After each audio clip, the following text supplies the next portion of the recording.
राधे राधे, श्री हरिवंश। चलिए आज की लीला में प्रवेश करें।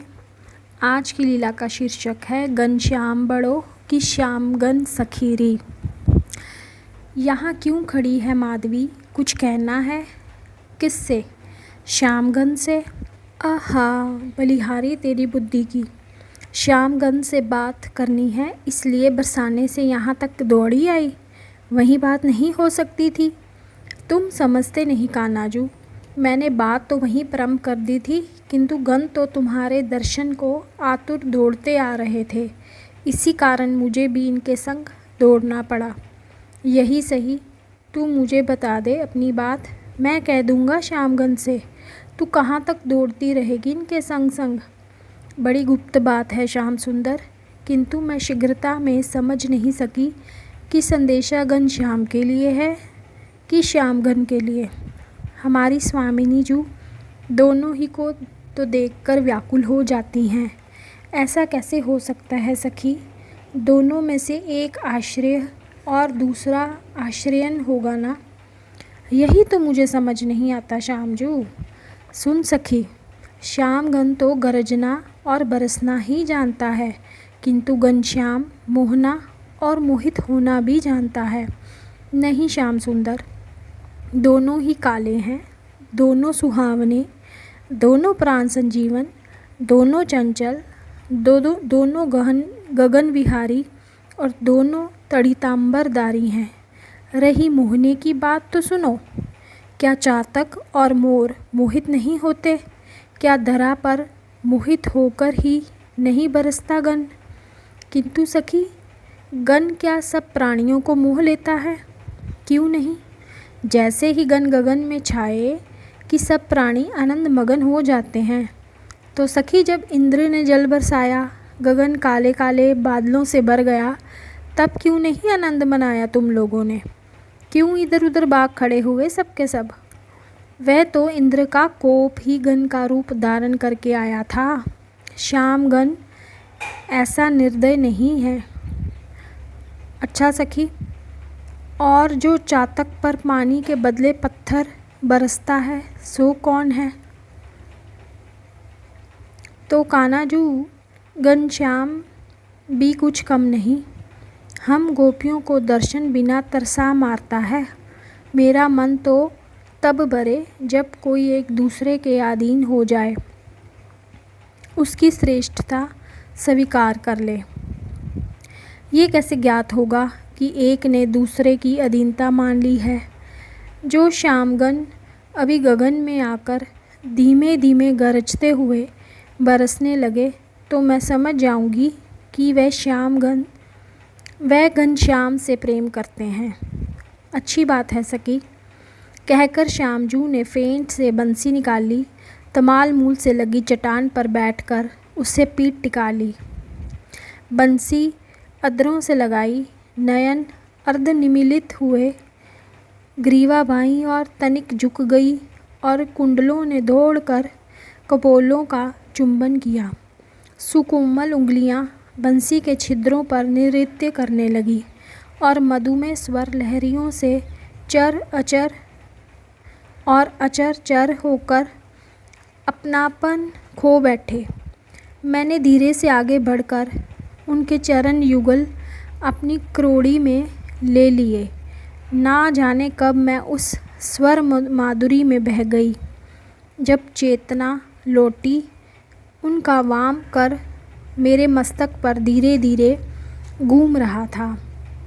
यहाँ मैं सबको ये बता देना चाहती हूँ कि ये लीलाएं जिनके द्वारा लिखी गई हैं वो भक्तमती मीरा जी की वंशज हैं, और आज भी वो राजमाता के पद पे अब तो नहीं है क्योंकि वो छोड़ के वृंदावन आ बसी हैं, लेकिन ये सब चीज़ें समाधि की भाषा में लिखी गई हैं, डूब के लिखी गई हैं, तन्मयता के साथ। और कोई भी अपना अनुभव इतना गहरे से नहीं बताता, सिर्फ छू के निकलता है। और अगर किसी को लग रहा है कि ये अधूरे भाव हैं तो नहीं, ऐसा नहीं है। इससे इसको बार बार करने से, बार बार पढ़ने से या इसको सुनने से, इसका चिंतन करने से हम ही इस पूरे भाव को जान पाते हैं और इसमें डूब सकते हैं। ऐसा मैंने संतों के मुखारविंद से सुना है।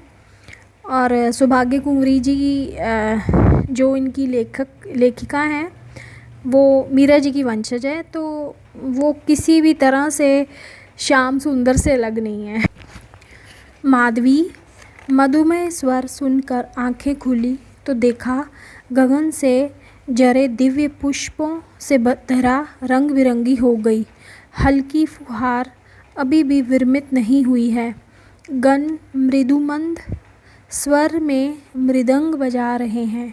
दरा और गगन संपूर्ण सृष्टि मानो महोत्सव मग्न हो। घूमकर दृष्टि पुनः उस विश्व विमोहन मुख पर जा टिकी। हृदय में बिजली सी चमकी, मुख से गहरी कराह निकली और मैं व्याकुल होकर चरणों से लिपट गई। नयन निर्जर बनकर पद पखारने लगे। क्या हुआ माधवी? उन्होंने उठाकर मेरे आंसू पहुँचे। तू तो परीक्षा ले रही थी कि घनश्यामगण और घनश्याम कौन श्रेष्ठ है। रोती क्यों है? मेरी विजय क्या तुझे अच्छी नहीं लगी? तुम तो सदा ही विजयी हो प्राणधन। गण तो सदा से तुम्हारा दास है। मैं क्या परीक्षा लूँगी भला? इसी बहाने तुम कुछ समय सम्मुख ठहरे रहे। अदर्शन से आकुल दग्ध मन थोड़ी शीतलता पा जाए, इसलिए सारी गोपियाँ तुम्हें खिजाती चिढ़ाती और बातों में अटकाने का प्रयत्न करती हैं। श्याम हंस पड़े।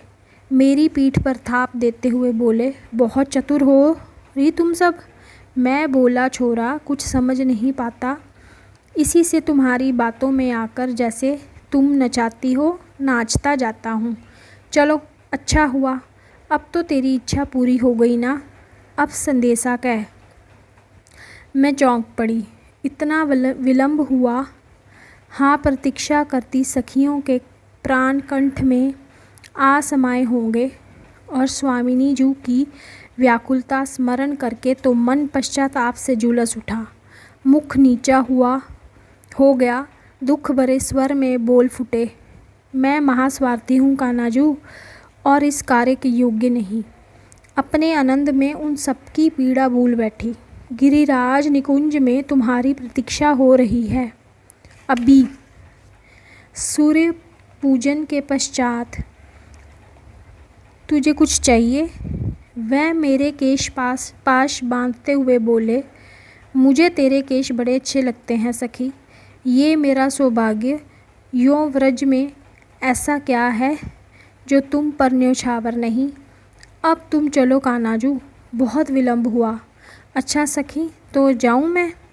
मैंने हाँ में मस्तक हिला दिया और देखती रही वह मनोहर चाल, फहराता पीतपट, लहराते केश और ललित गति से उठते पड़ते चरण युगल।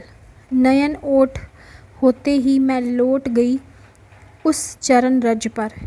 श्याम सुंदर, तुम पूछते हो जाऊं? त्रिलोकी में किसकी जीभ लोहे की है जो तुम्हें जाने की अनुमति देते हुए लड़खड़ा ना जाए? मेरे प्राण, तुम नयन भूषण हो। तुम्हारे जाते ही जगत में अंधेरा हो जाता है। मेरी ही बात नहीं, ये चराचर साक्षी है।